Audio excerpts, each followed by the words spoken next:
दोस्तों, अपने पहले के कई वीडियो में मैंने गायत्री साधना का जिक्र किया है। गायत्री साधना के अनेकों लाभ हैं। अद्भुत, आश्चर्यजनक किंतु सत्य की पुस्तक से आज जिनके जीवन का घटनाक्रम मैं आप लोगों को बताने जा रही हूँ, उनका नाम है श्याम बाबू पटेल, जो उत्तर प्रदेश के बादलपुर के रहने वाले हैं। इनके जीवन में भी गायत्री साधना से एक चमत्कार हुआ था, जिसके बारे में इन्होंने इस पुस्तक में बताया है। इससे पहले यदि आप इस चैनल को पहली बार देख रहे हैं तो इस चैनल को सब्सक्राइब जरूर कर लें, जिससे कि हमारे आगे की वीडियो भी आप तक पहुंचती रहे। तो चलिए इनके बारे में मैं आप लोगों को बताना शुरू करती हूँ। दोस्तों, श्याम बाबू पटेल जी बताते हैं कि मेरे बेटे को अक्सर पेट में दर्द रहता था।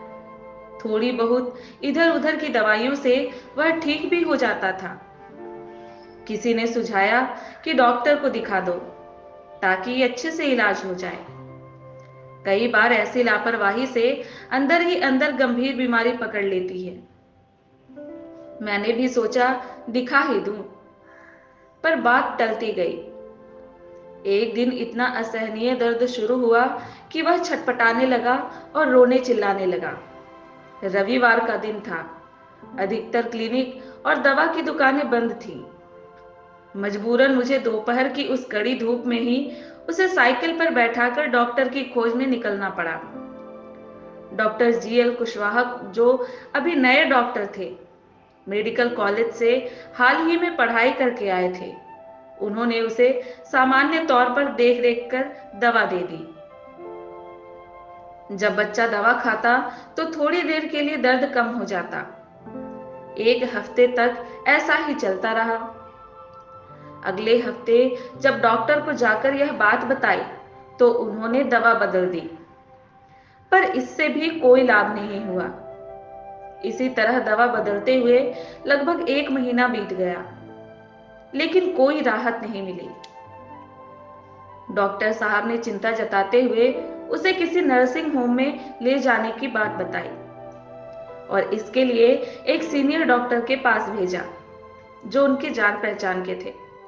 बच्चे का इलाज यहाँ 1 महीने तक चला, लेकिन बच्चे के स्वास्थ्य में किसी प्रकार का कोई सुधार नहीं हुआ। वाराणसी के एक डॉक्टर रोहित गुप्ता ने बच्चे के विषय में रिपोर्ट दी कि बच्चे के आंत में कोई गड़बड़ी आ गई है। बच्चे का इंडोस्कोपी कराया गया, जिसकी रिपोर्ट करीब 15 दिन के बाद मिलनी थी। बीच बीच में बच्चे की हालत काफी नाजुक हो जाती थी। कभी पेट में दर्द होता तो कभी सिर में दर्द होता। शरीर सूखकर कंकाल की तरह हो गया था। हम सभी बच्चे का दर्द देखकर बहुत परेशान थे। बच्चे का इलाज में काफी पैसे लग चुके थे। 2.5 महीने बीत जाने के बाद भी स्वास्थ्य में कोई परिवर्तन नहीं आया। बार बार ऑफिस से छुट्टी लेने के कारण परेशानी और बढ़ गई। आर्थिक स्थिति बहुत कमजोर हो गई थी। मन मस्तिष्क भी थकने लगे थे। संयोग से इन्हीं दिनों किसी सज्जन ने मुझे गायत्री साधना के प्रत्यक्ष चमत्कार पुस्तक में दिए। परिस्थितियों से मैं बहुत परेशान था। ध्यान हटाने के लिए एवं मन को श्रेष्ठ चिंतन में लगाने के लिए मैं पुस्तक का अध्ययन करने लगा।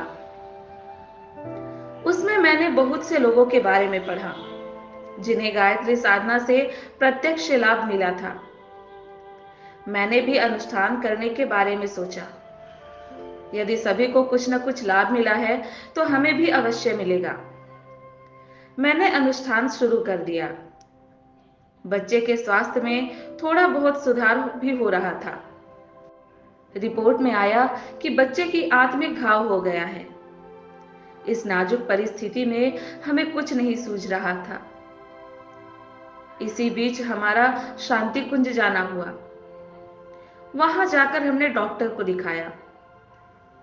डॉक्टर साहब ने ऑपरेशन की सलाह दी और कहा कि कल 9:30 बजे ऑपरेशन के लिए आ जाइए। मैं बुरी तरह डर गया था।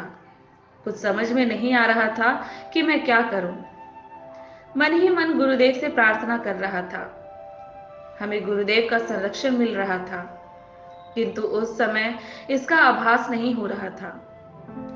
हुआ यह कि जब बच्चे को ऑपरेशन थिएटर में ले जाया जा रहा था, तब वह इतना कमजोर था कि ऑपरेशन नहीं हो सकता था। उसी वक्त खून चढ़ाया जाना था। मैंने अपना खून दे दिया। खून चढ़ते ही बच्चे को बुखार आ गया और वह बच्चे का ऑपरेशन नहीं हो सका। लेकिन अगले दिन देखा गया कि बच्चा धीरे धीरे स्वस्थ हो रहा है। तो डॉक्टर साहब ने कहा कि अब बच्चे को कोई दवा नहीं दी जाएगी। ऐसा क्यों कहा, उस समय पता नहीं था।